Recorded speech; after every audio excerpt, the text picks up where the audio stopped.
Hello people, the internet is Adam Leak Aaron. I know, it's super duper late. Trying to watch the movie I was gonna review today. It took so freaking long and it really dragged. So, yeah.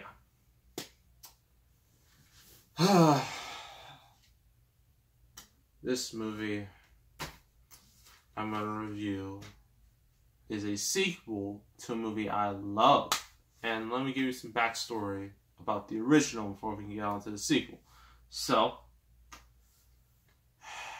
back in the good old year of 2015, early part of 2015 in February, it was a month with some real classics such as Jupiter Ascending, which I have reviewed. It's terrible.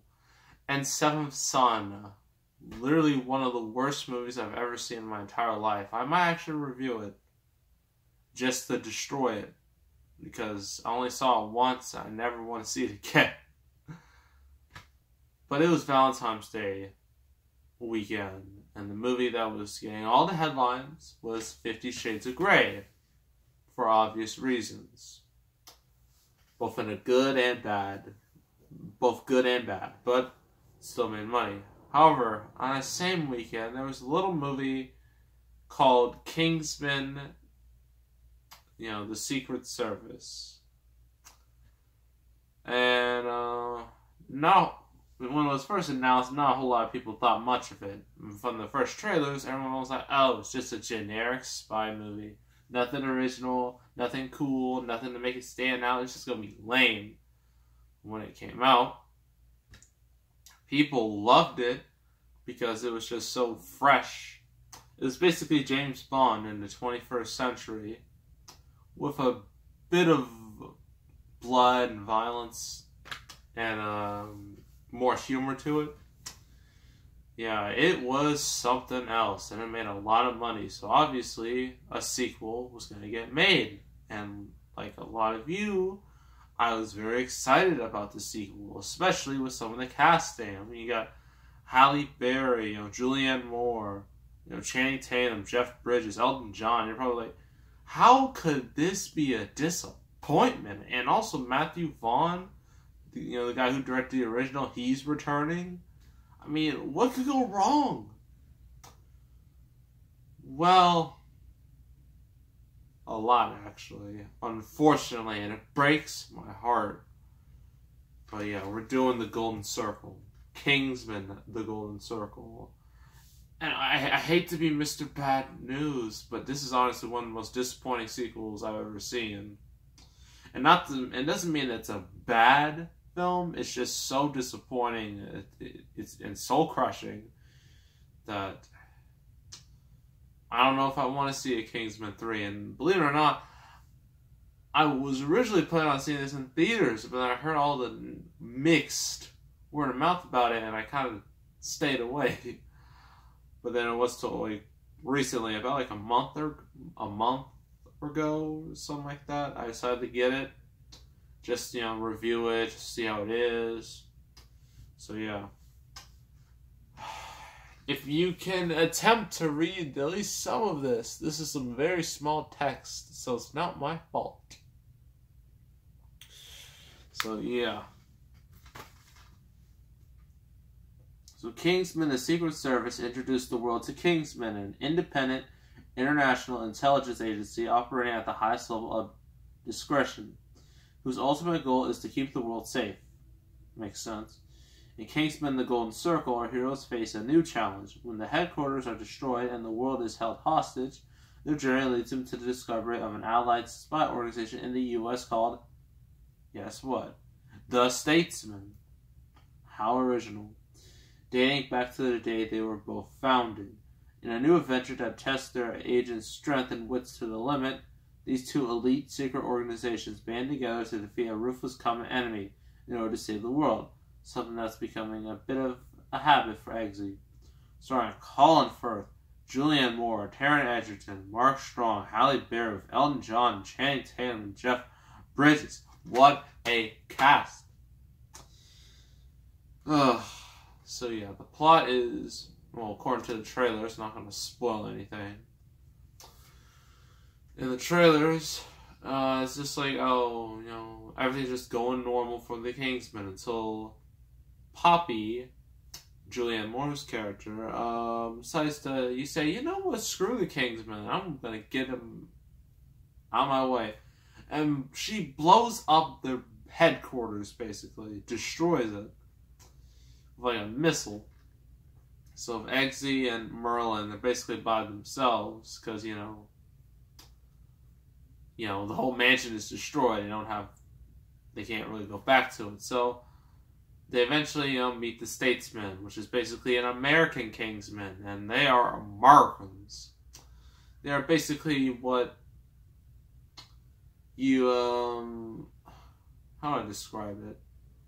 It's basically what British people think of us. They're super American stereotypes, which means they're all cowboys, more or less. In a way. And so, yeah, the Kingsmen, or at least what's left of the Kingsmen, and the Statesmen got to team up, beat Julianne Moore and her large army in order to save the world again. And there's some twist along the way. And also Colin Firth, Harry, who was a standout in the original, mainly for that amazing fight scene in the original where he just literally murdered a whole church by himself when everyone just went mad because remember in the original, like, Samuel L. Jackson's character had like this, I think it was like a chip, and once it went off everyone just started murdering each other. It was chaos, and then Colin Firth just murdered everyone in there. And so yeah, he's back, although he's missing an eye, but the fact that he's back is pretty cool. So, pros and cons. Well, pros, the cast is great. I mean, you look at the names, you're like, how could it not be great? Taron Egerton, my bad. Now, he really steps up from the first movie since, he's really given a bigger role here. Because in the original, it was just like him, it's basically an origin story for him. Here, he's more established. He knows what he's doing. And yeah, he's pretty good, he's a pretty likable main protagonist. All the other supporting characters are pretty good too. Mark Strong is great. Channing Tatum, although he doesn't have that much screen time, he's still great in his role. And yeah, and also Elton John's in this movie, which is very, very interesting. I mean, it's almost as weird as Mark Hamill being in the last Kingsman. I mean, not that it's a bad thing, it's just a little strange. But it is cool. A lot of the humor is pretty good. It's pretty funny. I mean, it's not consistently funny. It's not a comedy like Deadpool is. But, it brings laughs. In its own little way. Some of the weapons in here are awesome. Like a briefcase gun. Look at that.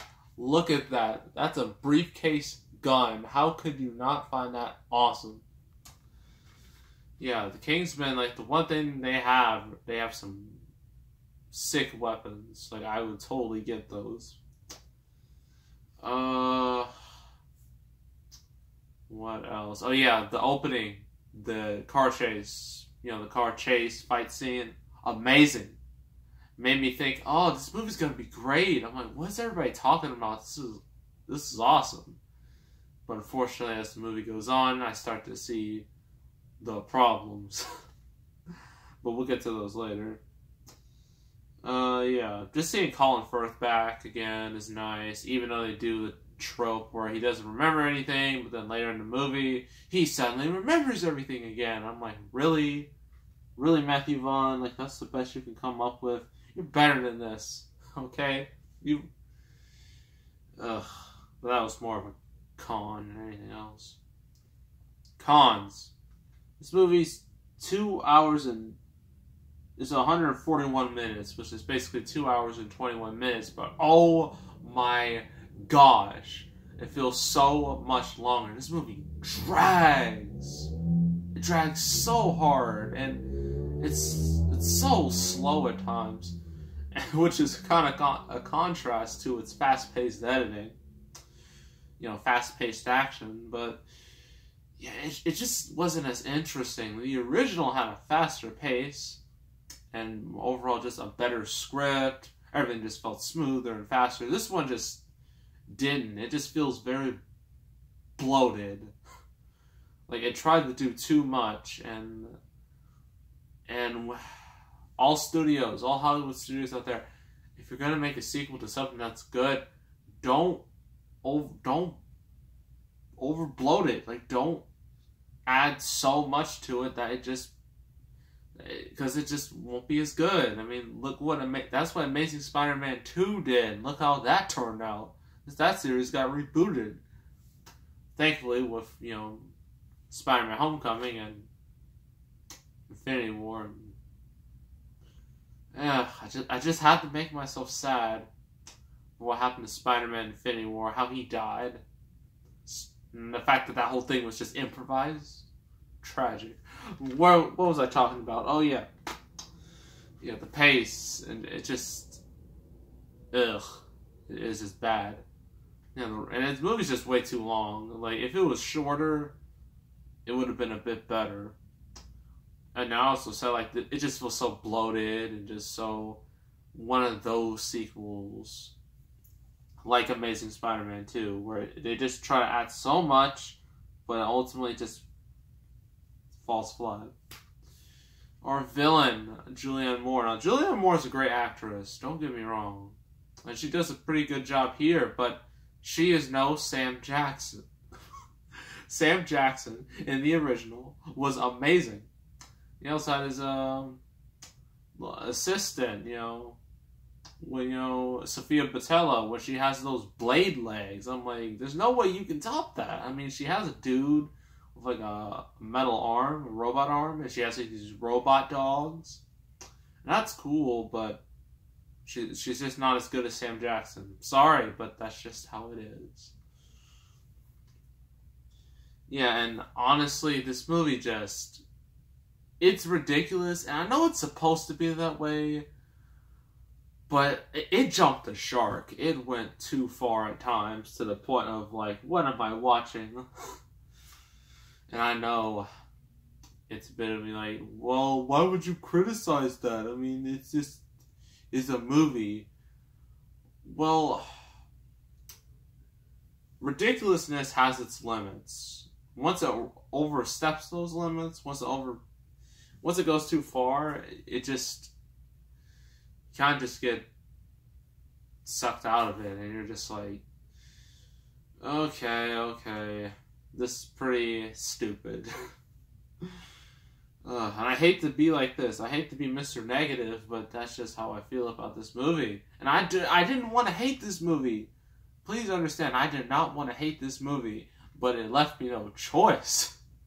It also didn't help I saw episode 2, Attack of the Clones, before this. And then I had to watch this. You know, it's just... Ugh. It wasn't a great week for picks. I mean... Yeah. Overall... Gonna have to give this movie... a 5 out of 10. I'm sorry, I have no choice, but 5 out of 10. If you're a fan of the first one, you might like some stuff about it. But personally, as a fan of the original, I did not like this movie. I wouldn't recommend it, you know, to a lot of people. It's such a disappointment, considering the first one was so good. This one has so much potential, but it just wasted it. I don't know who to blame. Either Matthew Vaughn, Fox. I don't know, but it's just not a good movie, and it sucks because I loved Kingsman and the Secret Service. It was such a good movie.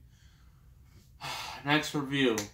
Disney movie. A Disney animated movie. I know. We don't do those often because Disney are scrubs when it comes to pricing all of their movies.